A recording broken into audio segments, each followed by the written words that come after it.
Hello everyone, welcome back to a round of Scottish Gin. It has been a few weeks since we last saw you, having talked to Scott at Darnley's. We're now moving slightly further south, virtually that is, to talk to head distiller at Edinburgh Gin, Dave Wilkinson.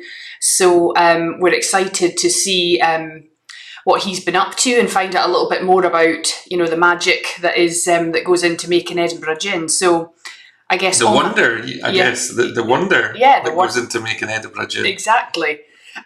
So on that note, are you there, Dave? Yes, I'm here. Good to see you. Yes, you too. Thanks for joining us. Oh yeah, no problem. No problem. I'm glad to see you. You're on brand. You've got the Edinburgh Gin T-shirt there. That's good. Yes. I'm at work. I'm at the distillery right now. I'm actually in the waiting room. Okay. But because we're not doing tours right now, it's not really a waiting room, so I've got the place to myself, which is nice. Yeah. Brilliant. So you won't. Otherwise, you might have been interrupted or been surrounded there, but you'll be okay today. Yeah, it's usually pretty hard to find a quiet spot in this place. Yeah. So, although I'm sad that we're not doing tours, this is at least a silver lining. Yes, one very small one. Yeah. Thank you. So I guess our first question for our chat is. Can you tell us a bit more about the history of Edinburgh Gin? Yeah, sure. Well, I've been at Edinburgh Gin since 2014, which is when we opened the distillery I'm sat in now, in the basement of the Rutland Hotel. Edinburgh Gin started in 2010, actually very recently had its 10th birthday, when it was set up by Alex and Jane Nichol. And so we had the original Edinburgh Gin, which we now call a classic, and we had raspberry and elderflower liqueurs that were made with the classic gin. And then I arrived here in 2014 when we set up this distillery, and it was at that point that we really started expanding the range. So added a lot of seasonal products, more London dries, more liqueurs, and in the last couple of years, sort of full strength flavoured gin, which have been very much the trend in the gin market of late. Yeah, absolutely. So you touched on there, that this is the newer of the two distilleries. Can you tell us about the two different distilleries that you work out of? Okay, sorry, I should have been clear there. This is the elder of the two distilleries. Oh, because, right. Yeah. So for the first 4 years of its life, Edinburgh Gin was contract distilled. Yes. Okay. So 2010 to 14 contract distilling. 2014 we set up the Rutland distillery to make Edinburgh Gin, but now this smaller site now makes the seasonal gins, and our Biscuit Factory distillery, which is sort of on the border between Bonington and Leith, that now makes the classic gin and also the seaside gin. Right, okay. I think I thought for some reason that was the elder of the two. We visited that. We were lucky to visit that just before lockdown. The Biscuit. Yes, I know that you visited that one because you took a couple of photos with Ruri. Yeah. In fact, I think by that point I was probably tying up ends here, ready to close down for 3 months. Yeah. But you managed to get into the Biscuit Factory site just in time. Yeah. That's a real. I mean, there's definitely a contrast between where you are there and the Biscuit Factory. Of course, the Biscuit Factory is just like full-on production, quite industrial kind of location. Whereas you do more of like the tours and the gin making at the site you're at now. Yeah, absolutely. There's a big contrast. The Biscuit Factory is great because it gives us the volume that we need as Edinburgh Gin's grown. But the West End Distillery is fantastic as a visitor attraction, as a place to do the gin making experience. And having the smaller stills is nice for the seasonal products as well. Yeah, what are the two stills again? Because they're two different types. It's Flora and Caledonia. Yeah, that's right. Yeah, brilliant. And you touched on a wee bit, Dave, that you've been at Edinburgh Gin since 2014. So can you maybe tell our audience a bit more about your background and some of your distilling career highlights? Sure. So, I went to Heriot-Watt School of Distilling in 2012 to sit my masters. So graduated 2013. Prior to that, I'd been to law school and worked in a bank, and neither of those particularly appeal. So it was a real sort of like big career change. I had a brief stint in my hometown, which is Durham in northeast England, helping Durham Gin get started. But then I was, basically attracted away by an offer to work for Edinburgh Gin on what was known as a knowledge transfer partnership, which was a graduate scheme between Perrier was, and what was then Spencerfield Spirits when it was still owned by Alex and Jane. So that ran for 2.5 years. And around the time that finished was when Alex and Jane chose to retire, and we became part of the Ian MacLeod Distillers portfolio. But thankfully, all the contracts have been put in place that I still had a permanent job to go to once the grad scheme finished, and things have continued on for the 4 years ever since. Brilliant. Fantastic. And what are some of the highlights since you've been there? Would you say your best bits that you look back on and think, wow, that was a wow moment? I would probably say when I'd been here pretty much exactly a year, we developed the Cannonball recipe, which is the Navy strength gin, and it got a gold medal at the IWSC, which is arguably the most prestigious competition of all. Although I personally am very fond of the Scottish Gin Awards. Yeah. But I think getting a medal of that prestige when I was still quite new to the industry was a real mark of what we were capable of. So that was a really big moment for me. And I think the second would have to be last year when I was named the Icons of Gin Distiller of the Year, which I thought I would have to be doing this for at least 10 years before I'd even be considered for that. So that was an incredible night. Brilliant. Yeah, no wonder. But I mean, even in gin distiller terms, to be a distiller in one place for 6+ years is you don't see that very often. I mean, people often comment on that. yeah, People often say that a distilling job, it generally has a lifespan of 18 months to 2 years, and people move from place to place, and I can understand why people do that, but at the same time, I've invested a lot of me yeah, in Edinburgh Gin, and the company have always been very good to me. I love living in Edinburgh. yeah, I think a lot of distilleries are in really beautiful locations to visit, but they can also be very remote and cut off from sort of like other aspects of your life. So it's just had a work-life balance that has suited me, and yeah, I can't see me leaving anytime soon. Touch wood.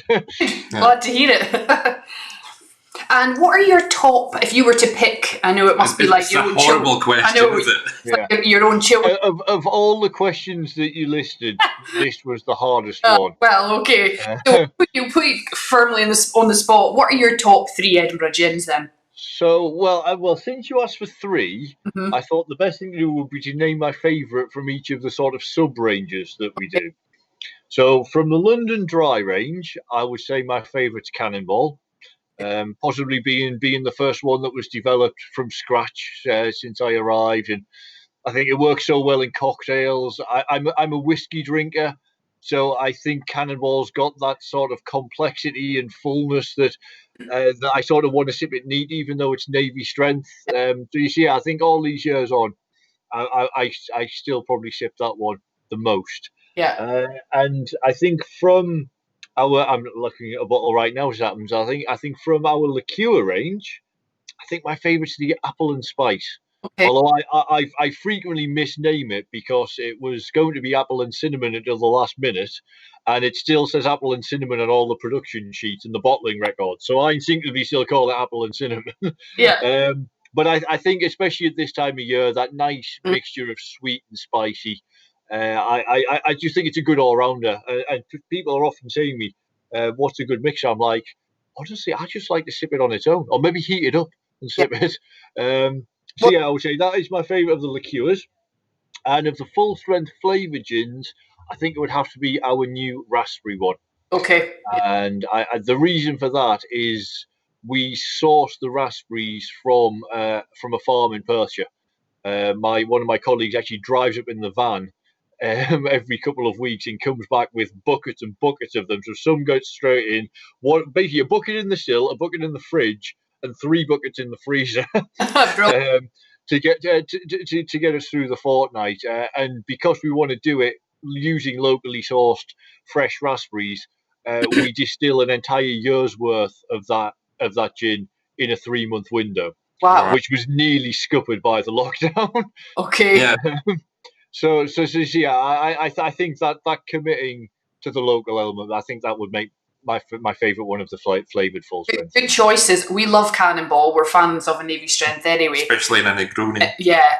And I feel as you Cannonball Negroni. Yeah, Very good. yeah. And funnily enough, when we did the tour, we came home with a bottle of the apple and spice. I remember, I distinctly. Oh right, okay. That was the one we chose. It was really good. But I haven't tried we haven't tried the raspberry gin, so we'll have to get on that. Yeah. Based on your recommendations lining up with ours, we'll have to try that. Yeah, hopefully we'll make that a hat trick then. Yeah, exactly. Yeah. And obviously it must have been about maybe over a year and a bit ago, that you announced that you were taking on a new site to build the new yes. what will be the future home of Edinburgh Gin and the distillation. So I guess, can you tell us a bit more about the plans for the new distillery and what you're maybe looking forward to the most about it? I mean, I'm really looking forward to it. I can't really give too much away. A large part of that being because of the global situation has really put some severe delays on it. Yeah. So at the minute, there's not a massive amount to tell. But the thing that I'm looking forward to the most, without doubt, is the fact that I am working with the engineers from Carl Stills in Stuttgart, and we're having a completely bespoke stills that I'm having a pretty strong input on their design, and we're going to have very unique features. There'll probably be different setups for every gin recipe. The possibilities just to fine tune and absolutely perfect the gins will be something that I haven't had access to that level of technology before, and I think it's going to be fantastic. Amazing. Brilliant. Well, good luck with it all. Thank you. When I finally get my hands on it, it'll be like a kid at Christmas. Yeah, I'm sure. So I know even from social media and things like that, we often see you kind of maybe picking botanicals or kind of tinkering. And what process do you go through when you create a new Edinburgh Gin expression? So it'll usually start with a concept, an idea for a flavour or a style that I'll be given from the bosses, saying like, this is what we think we need in the range. Go away and find the resources and the botanicals to make that happen. So, for example, the Seaside, I was simply told a gin featuring botanicals from the Scottish coastline. So we went away and we picked botanicals with a local forager from the east coast of Scotland. We brought them back. We experimented with them. I was mentoring some students at this point, so we did the first 12 trial distillations took place in the Heriot Watt Labs. The second 12 distillations took place on little copper pot stills here at the distillery, and then we had 3 attempts at scaling it up to get it perfect. So yeah, I think it was 27 distillations, which I always remember because that's my lucky number. So it was 27 distillations, 24 miniature, and 3 full size before we said that's exactly how we want it. Yeah, brilliant. But I guess for every gin expression, it probably doesn't necessarily take that long. Then does it? Some maybe just work first time round, or a few bit of tinkering, or I think the beauty of gin is that you can do samples fast. So I mean, you can distill a gin, get the botanicals recipe, you distill it on a little pot still in probably not much more than an hour.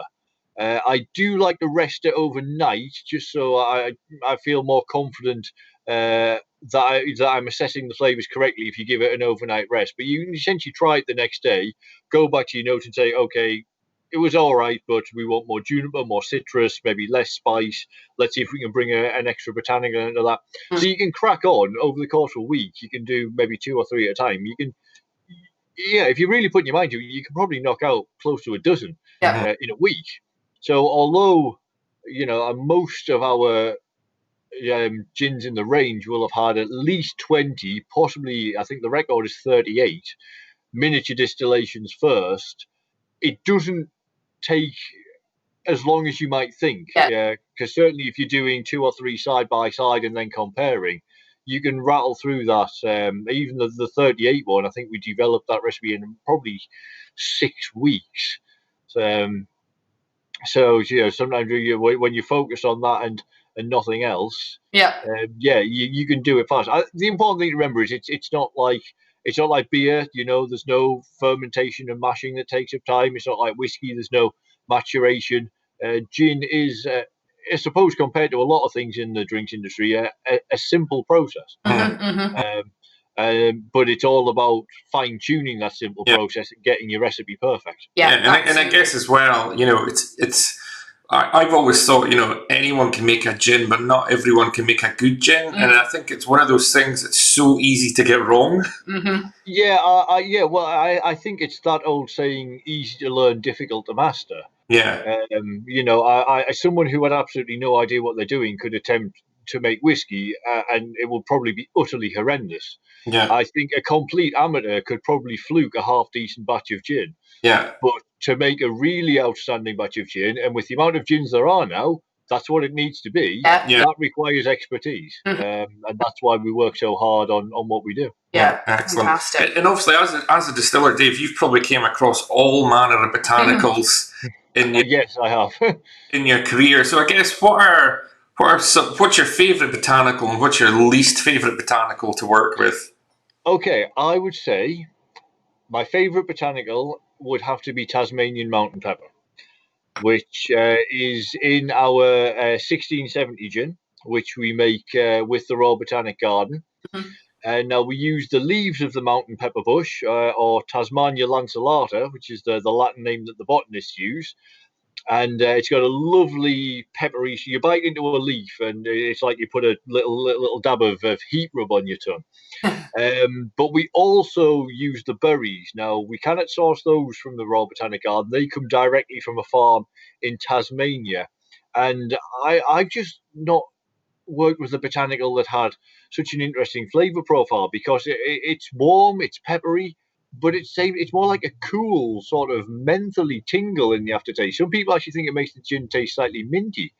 And I mean, when I first played with it, I was like, I bet there's no other gin with this. Obviously, there are Australian gins. It's from Tasmania. There are some Australian gins that have used it, but I honestly haven't found another one outside of Australia that has used this. So yeah, we were definitely doing different with that, and yeah, I just love its flavour. Yeah, brilliant. And what about the least favourite then? Have you got or have you got a couple? Least favourite? I can think of a couple. I was once doing. It was quite early days. I was experimenting with many different botanicals, just to get a feel for a range of stuff. And I just still. I apologise if there are any gins that use these. I think there might be one or two. But still, goji berries. Okay. Yeah. Okay. Yeah, I didn't like it at all. I thought it was a really bitter, astringent aftertaste, which apparently goji berries have. Yeah. Yeah. But yeah, that one really, I didn't like that at all. And the other one, which was a bit disappointing, was I wanted to see if it was possible to do sort of a smoky style of gin, because I like my peated whiskey. So I actually managed to get hold of a very small bag of peated malt kernels, and I vapor infused them with a basic gin recipe. And when we tasted it neat, I was like, this is quite interesting. Got a nice sort of wispy smokiness, sort of like an Isle of gin, if that was a thing. But as soon as we put some tonic in, it sort of exacerbated the peat, and it tasted like burnt toast.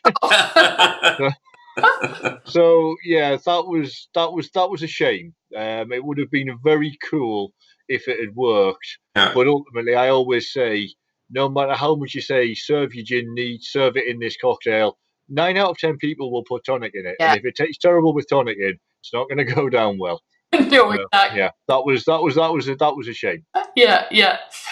You mentioned before that you like, Cannibal Negroni. Yes. But are there any other gin-based cocktails that you're fond of? Oh, I mean, I do quite like the classics. I mean, I love Cannonball both as a Negroni and as a dry martini. The Seaside gin I really like as a dirty martini. Although I personally don't like olives, so I actually garnish it with samphire sprigs instead when they're in season. Okay. Yeah, big fan of that. I mean, I must say, cocktail wise, I do instinctively always go to Cannonball. Another one I particularly like, Cannonball Last Word. I Okay. mean, you've got to really be in the mood for something sort of like to hit you with that, but Yeah. it does work. There are very few gins that can stand up to green chartreuse. Mm-hmm. And I'd say when you put Cannonball with it, it still loses, but it's a fair fight. Yeah, fair enough. Yeah. Good. And I guess your new raspberry gin, if you were to try that in a bramble, it would be like Oh yeah, yeah, a yeah, yeah. bramble. I think Mhm. I think yeah the raspberry gin for a bramble. It's something we've been experimenting with actually. I kind of like it with one measure of the full strength gin and one measure of the liqueur.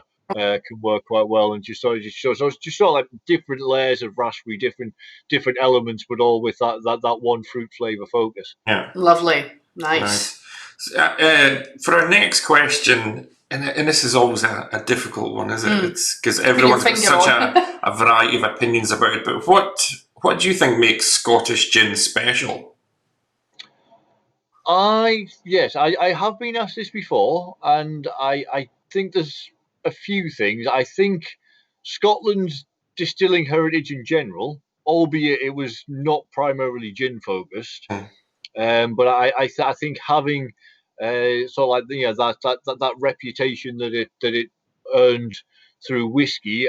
I also think having Heriot-Watt's International Centre for Brewing and Distilling here in Scotland is a massive thing as well, because 10 or certainly 20 years ago, a lot of distilling jobs were passed from father to son or master to apprentice. I think giving that opportunity for a lot of young people to take the academic route and learn the science of gin and then put that into practice at some of the small startup distilleries we've got. I think that's played a big role in why Scotland has so much great gin available. Yeah. Yeah, it's a Yeah. fantastic answer. Yeah. Good shout. And would you be able to tell us about any potential new Edinburgh Gin expressions on the horizon? Are you aware of our latest liqueur? It's a very recent launch. I'm not sure. Are we? No. Well, it's a limited edition for Christmas. It's a poached pear flavour Oh liqueur. no, I've Oh, not seen that. Oh, lovely. Nice. Well, it's an exclusive for John Lewis, but you can buy it here at the distillery. Right. Um, I'm I'm a big fan. I actually kind of hope that it stays around, but Yeah. too many of our limited edition liqueurs end up as a permanent part of the range, and it's getting maybe slightly too big now. But yeah, it's got a real aroma of fresh pear, Mm. and then when the flavour kicks in, it is it's a bit mulled wine, Right. Okay. Yeah. nice. Yeah. and particularly I like it. We've tried it warm, and it really takes it to another level. Yeah. It's a little on the sweet side. You probably guessed that. It's a liqueur and it's pear based. But when you heat it, it takes a little bit of the sweetness away, and it's a bit richer. And yeah, it's got a very mulled wine feel. I mean, you could sip it on its own, or you could just take a glass of regular mulled wine and jazz it up with a shot of the poached pear liqueur. So yeah, that's our latest release. I think it was only maybe I think it was last week. Yeah, probably a week ago today. Yeah. Actually, Well, given that we like the apple and spice, it sounds like it's kind of Hmm. along those lines. Certainly, maybe festive anyway. That's yes, one to trial. yeah. That's Yeah. great. I mean, yeah, I personally I tend to slightly prefer maybe the more wintry Mm, mm, liqueurs. mhm. Yeah. Yeah, I would certainly look out for that one. Yeah. Brilliant. Well, See, and I guess as well, it's coming into that time of year, is it? It's darker nights, it's getting a bit colder. You maybe got your central heating on. You're maybe sitting thinking, Any right, excuse. I want a little tipple. Yeah, just a nice little warm serve, and yeah, I mean, hopefully, if we are able to open the public again, we're hoping to maybe get some warmed up on tap and just sort of like do just sort of like little serves to round off the tasting. I think that'd be a great thing to do, and hopefully it'll be possible. But just gonna have to wait out on that one. Super. Yeah. Well, good luck with it all. Hopefully, you won't be out of action with the tours and tastings too long. But no, thank you very much for taking the time to chat with us. I really enjoyed that. It was very insightful, and we've learned a fair bit more about Edinburgh Gin. So that was really good. Okay, well, yeah, thank you. Really good to talk to you both. We'll let you get back to work. Cool. Thank you. Take care. Take care, Dave. Bye. Thanks again. Okay, thanks to Dave for joining us. That was really good. I did really enjoy that. I think because we haven't done one for a few weeks, it was good to get back on. Hopefully you guys got something from that as well. And yeah, we'll let you know when the next round of Scottish Gin is due to go live. But thanks for tuning in. Take care. Take care. Thanks Good night. again. Bye.